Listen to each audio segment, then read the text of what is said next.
I was praying today my normal warfare style, my normal behavior, my normal warfare style. And I remembered many years ago, I was a student in a place called Mina. And of course, I was not on campus because I had gotten married. So I was off campus. And then I had to buy candles at night because I didn't like roaches, like cockroaches. I didn't like them. So I always have my candles, like, so I can see around and they're very bright. Yeah? And I didn't like the smell of kerosene, like in the lamp. I didn't like that smell. You understand? So I knew very well I wasn't careless. I knew about what kind of could do. And I made sure it was no anywhere close to anything that would ignite. So I never had that issue. Then my neighbors, they were Muslims. There was a mosque right behind my house. I think the landlord was the owner of the mosque or the one that built it. I don't know. There was a back gate that they access, and there are people they call imams that are always 24 hours in the mosque. I don't know how they feel, but they were funded by Islam, right? So they came, they were my neighbors, of course, and they're like, you're praying with candle, you're fake. And I said, wait, I've never come to your mosque before tell you that you're fake. So why are you coming to knock at my window from the backyard?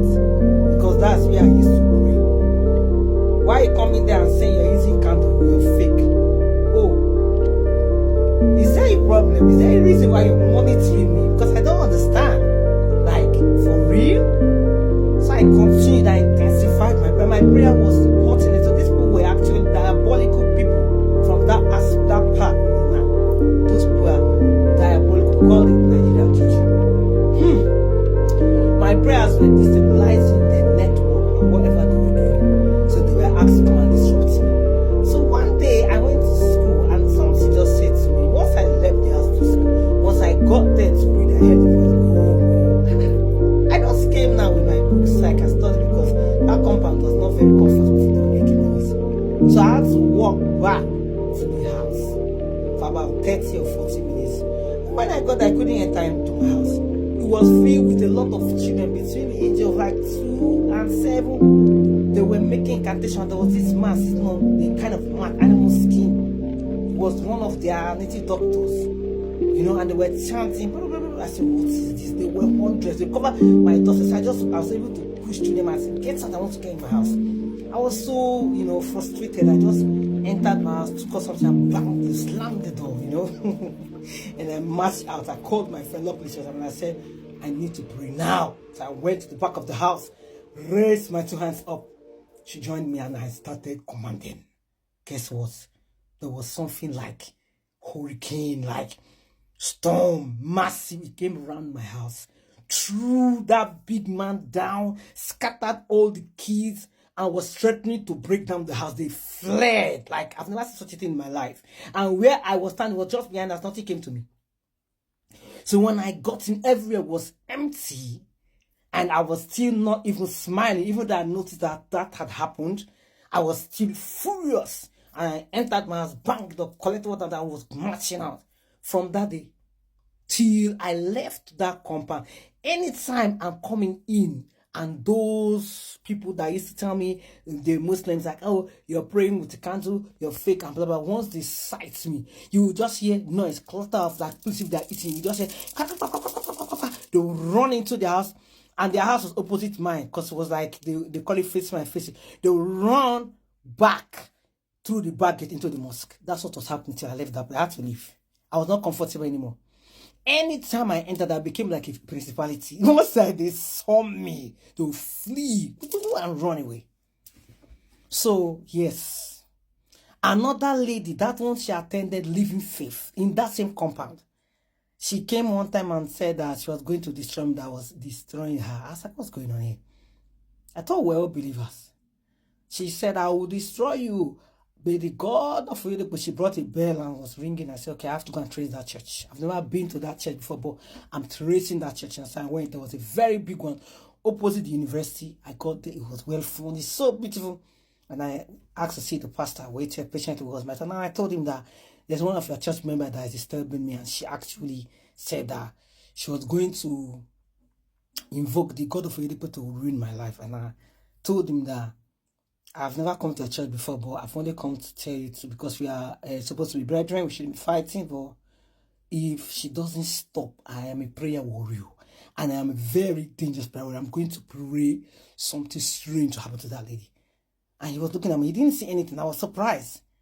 He didn't say, oh, I will talk to her. Nothing. So I said, all right. So when I went back home, she saw me. She poured me one water. Poured me the water. And said, you will die. I've poured it. And I got so angry. I just entered my room and I started praying. I prayed from that afternoon. A student, university, studying one of the most difficult courses on earth in sciences. When I ask people about biochemistry, they will tell you that is difficult. Especially in that kind of school. That school in Mina.